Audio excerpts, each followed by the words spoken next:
මේකද මේ පොහොසත් රට සහ ලස්සන ජීවිතය.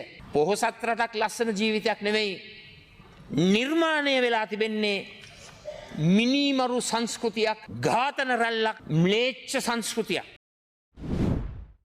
මම අහන්න කැමති අදටත් පිළිගන්නේ නැද්ද මේ ඝාතන රැල්ල, මේ මිනිමරු රැල්ල රටේ ජාතික ආරක්ෂාවට තර්ජනයක් කියන කාරණාව. පුණු පුණාම ජාතික ආරක්ෂාවට ප්‍රශ්නයක් කියනකොට එය බැහැර කරන්නට මේ රජය කටයුතු කරා. ප්‍රජාතන්ත්‍රවාදී රටක නීතියේ ආධිපත්‍ය, යුක්තිය පසඳලීමේ ක්‍රියාවලිය ඉතාමත්ම වැදගත් අංශ. නමුත් අද වන විට නීතිය වල්බිහි වෙලා. කැලෑ නීතිය ක්‍රියාත්මක වේ.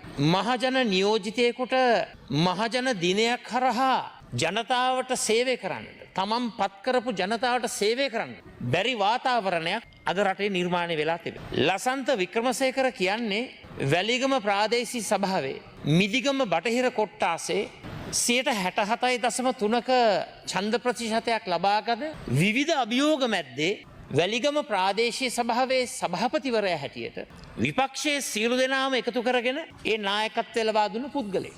එතකොට මේ පුද්ගලයාට තමන්ගේ රාජකාරිය ඉෂ්ට සිද්ධ කරන්නට යන මොහොතේ වෙඩිපිට වෙඩි පහරවල් වලට ලක් වෙලා ඔහුව ඝාතනය කරනවා. දැන් රටේ නිර්මාණය වෙලා තිබෙන මේ ඝාතන රැල්ල, මේ මිනිමරුවන්ගේ රජදහන නිර්මාණය වී පොඩ සංඛ්‍යාලයකට දිහා බලන්න. 2025 ජනවාරි 1 වෙනිදා ඉඳලා ඔක්තෝබර් මාසයේ 22 වෙනිදා දක්වා වෙඩි තැබීම් 101ක්, මරණ 52ක්, තුවාල ලැබුවන් 56ක්. ඇත්ත වශයෙන්ම මේකද මේ රජය පොරොන්දුණු පුනරුදය. එහෙනම් ප්‍රාදේශීය සභාවක සභාපතිවරයෙකුට තමන්ගේ සභාවට ඇවිල්ලා ජනතාවට සේවය කිරීමේ නිදහසක් නැද්ද?